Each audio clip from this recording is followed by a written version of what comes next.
New year, new me. Piss off.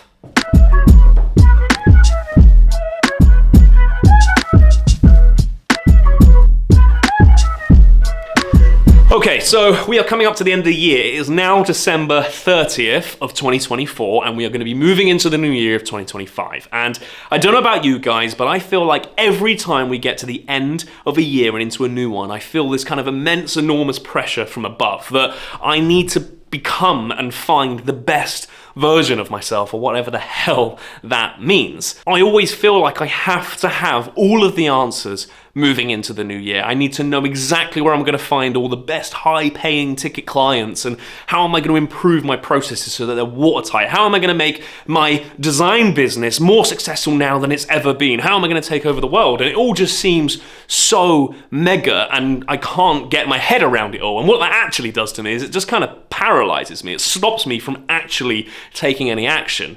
So that made me start thinking, okay, well, instead of trying to predict the future of what my 2025 is going to look like and how am I going to become this best version of me, is actually, why don't I look at the last year? Why don't I reflect on 2024? Because what I did in 2024 was insane. I went from working in a little bedroom in a flat to then working in a slightly nicer bedroom in my home to now owning and working in my own graphic design studio with some of the most insane and amazing clients. So how the hell did I go from that to this? And I think there's some lessons to be learned in that, and I think there's some really important things that have shaped me in the best version of me. So I thought it'd be a really good idea, instead of trying to give you 10 secret tips on how to become a killer graphic designer in 2025, why don't I just genuinely give you some tangible advice, methods, skills, tools that you can use going into 2025 so that you can become a better graphic designer. So I like that. Let's do that instead. So let's start with that. So, the first thing I'd be focusing on in 2025 to become a more successful graphic designer is the nuts and bolts, okay? The business stuff. Yes, the ugly stuff, the non-creative, non-fun stuff, okay? It's really essential. I'm talking about contracts, proposals, emails, communication, okay? It is the nuts and bolts that kind of keep the wheels turning in running a freelance graphic design business, and it's something I figured out very early on in 2024 that I needed to focus on. This is the side of things that a lot of graphic designers ignore, and kind of rightfully so, I get it. It's boring. It's not something that we love to do. We're creative people. But without it, we are going to struggle finding consistent work, landing clients, and things can get pretty ugly pretty quickly. Let me explain.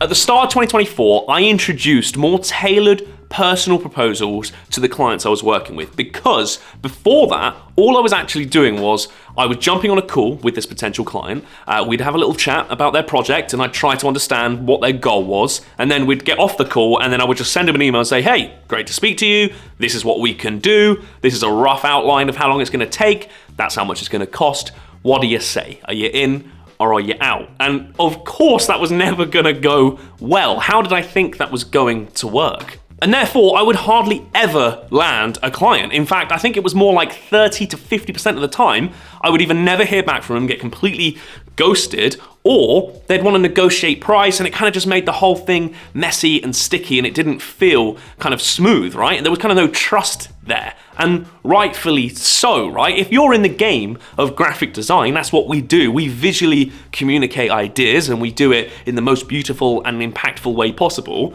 And the first interaction our clients have with us is a half-assed email.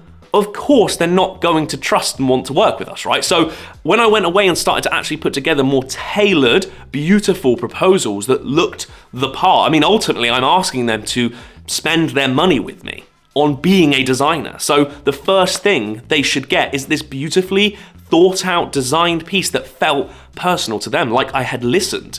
So I think the first thing you should be doing for 2025 to become a better graphic designer is working on that project proposal, because ultimately it's the first impression, right? It's the first thing your clients are going to see from you. So make it count and make it work. Go away and create your own project proposal template. I have one that I could just go in, open up, change some of the key details, outline some of their missions and goals that we spoke about in our first initial meeting, it lets them know that I've listened. It builds a level of trust. I can then amend timelines, deliverables, what they look like, obviously the cost of the project, and at the end of that proposal, I've actually built it into being a contract that keeps me and my clients safe. And by doing this, it builds this level of expert authority, right? When they receive that proposal, they go, damn, this is the real deal. He is the real business. It sets the project off on the right foot. The second I started to implement those project proposals into my business, everything changed, okay? That 30 to 50% sort of fail rate I was experiencing was gone. Now, every time I send a proposal, 90% of the time, my clients are saying yes and they're signing the contract and sending it back. So it's been an absolute game changer for me in 2024. It's something I would still continue to work on in 2025 to see if I can make it any better, but I absolutely advise you to do it. I've actually had compliments from my potential clients on those proposals saying, dude, this is epic, I absolutely want to work with you. And they're excited to send me the 50% deposit, which is amazing. If you can make a client excited to spend money with you, you're nailing it. So if you don't want to make your own template and you want to save yourself some time, I do have one on the Fellow Designers Club website that you can have and download. I'm going to do a discount for the new year. It's available in InDesign and Illustrator. It's kind of the bones of a good proposal template. It's the exact template I use to land my clients. So you can go in there, edit it, and make it your own. I will leave a link in the description below.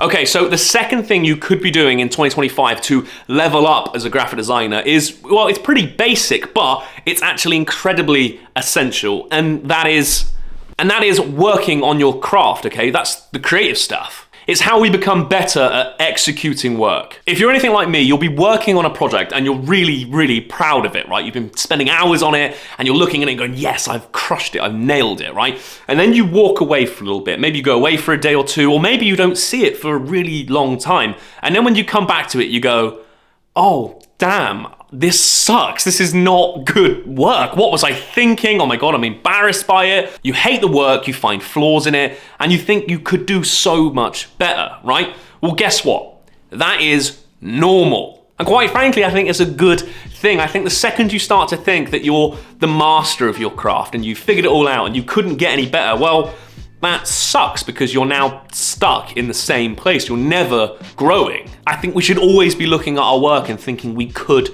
make it better. But how do we make it better? How did I in 2024 make my work better so that I could become a better graphic designer and obviously find more clients, impress my clients, and stand out? So every project I worked on last year, I had this kind of internal goal, this mission of mine, that the project I was working on now had to outshine the last one. And the way I did this was I surrounded myself with work that truly intimidates me, like scares the crap out of me, that I look at and I just think, damn, I want to make work like that. I can't make work like that, so how do I do it? I think a lot of designers avoid doing that. I think they avoid looking at work that scares them and intimidates them because, well, ultimately it makes them feel not good enough. It makes you feel like you'll never make work like that, and maybe even makes you feel like a fraud. And I get it, but if we flip it on its head and look at it differently, it can be an incredibly powerful tool, and it was for me in 2024. Instead of looking at work that you're inspired by and you admire and thinking, damn, I will never come up with work like that, I have no idea how they did that.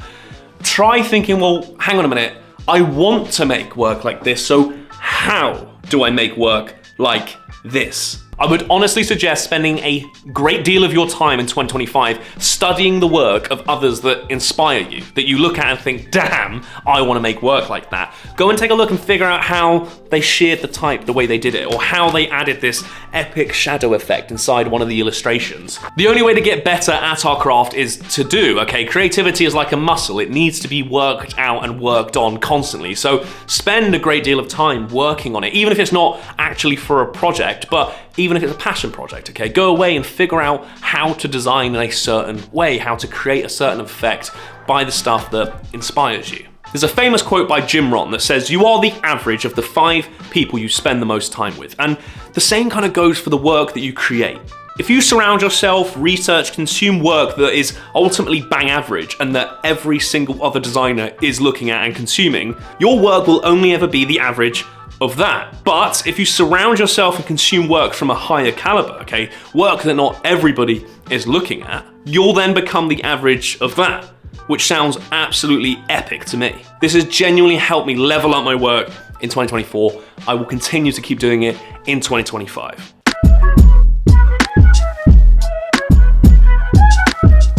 Okay, last but definitely not least, and arguably probably one of the most important things you are going to need to become a more successful graphic designer in 2025, and that is this. It is building your own personal brand. I know, scary, right? It's something that we all kind of avoid as graphic designers, and I know many designers that do avoid doing this. It's so much easier to design for somebody else than it is for ourselves, but it is going to be the difference between you being picked or somebody else, another designer. Now look, I don't want to scare you off because actually there's definitely enough food on the table for everybody to eat. I think there's something like 500,000 graphic designers in the world. Big number, but there is over 350 million businesses operating worldwide. So there's definitely enough food for everybody to get stuck in with and eat. But in 2024, I focused heavily on building my personal brand. And that was the difference between working at home in my bedroom in that feast and famine state where I didn't really know where the next project was going to come from and I was always worried about where to find my clients, to now being in a situation where I'm able to own and run my own graphic design studio outside of my home and work with the best clients all around the world. And that is thanks to having a personal brand. But how do we build one? In the beginning, it's really easy to get excited about making content, right? We see other designers doing it, they're killing it, they're getting clients, they're getting eyeballs on their work, and we think, well, I want to do the same thing. So we go in with the best intentions. We go and make a killer video that we worked really, really hard on, or a carousel post that shows off our work in the best light possible, and then nothing happens. All that work for nothing. And we do this over and over and over again until the point where we just get so frustrated, we just think, well, what's the point? Why am I doing this? There's no clients at the end of this tunnel. There must be another way. And then something happens. Something I've seen happen time and time again this year to many designers. They fall into a trap of just replicating what other designers are doing. And I get it. They see what's working for them, they see they've got all the eyeballs, all the clients, and they want a piece of the pie. So they end up replicating everything that designer does in the hope they will get the exact same result. But there is a difference between being inspired by another designer and how they share their work and their story and just replicating it. Do you want to know what the actual secret is to building your own personal brand and attracting clients? It's being yourself. Your personal brand should be just that. Look, there has never been a time in human history where we've had the accessibility to share with the world who we are and what makes us special. So replicating another designer or another person will not work. I can almost guarantee it. Trust me, clients will engage a lot more with you and the work you're putting out when it feels truly authentic. If they just feel like it's a replica of something they've already seen, why would they pick you? Think about it like this. If the client sees just a sea of graphic designers all doing the same thing, all talking about the same thing, designing the same thing, marketing themselves in exactly the same way, all it takes is for another designer to show up differently, in their own way, uniquely.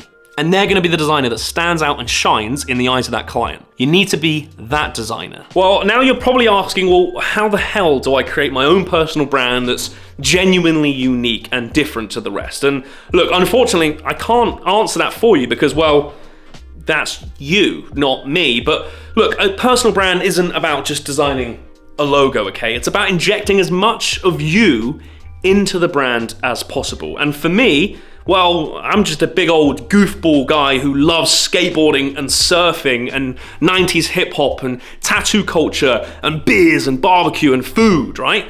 So that's my world. That's what I inject into all of my touch points. You're looking at my website, my portfolio, the videos I create. It feels like me. Even my studio feels like me. There's nothing here that I have replicated from somebody else. I have just genuinely expressed what makes me happy. And that's a hard thing to understand. It comes with a level of being confident in yourself and belief in yourself. And again, that's not something I can ultimately give you or teach you, but it's something I think you should be focusing on in 2025, is building the confidence to build your own personal brand. Stand out and truly be yourself. Don't replicate others. Trust your own gut. I genuinely think that'll be the most powerful thing you can do in 2025. I think it will genuinely change your business if you go all in, head first, and be yourself. Right, to recap, these are the 3 things you need to be doing to be a more successful graphic designer in 2025. Number 1, spend a little bit more time focusing on the business side of design. I know it's ugly, I know it's not sexy, but it is essential. And number 2, practice your craft, okay? The creativity. Remember, creativity is like a muscle. It needs to be worked out and exercised. So surround yourself with work that inspires you and intimidates you and figure out how they did it. And number 3, build your personal brand this year. There has never been a better time to be yourself, do what you love, and make money doing it. Now, before I love you and leave you, bunch of creative legends, please do subscribe to the channel because in 2025, I'm going to be hitting YouTube as hard as I can. I got some very exciting stuff in the works, including a podcast talking to the most creative, wonderful people from all around the world here in the new studio. And of course, I appreciate your feedback massively, so please do feel free to leave a comment on this video. But until the next time, I will see you in 2025. Go and smash it. Peace.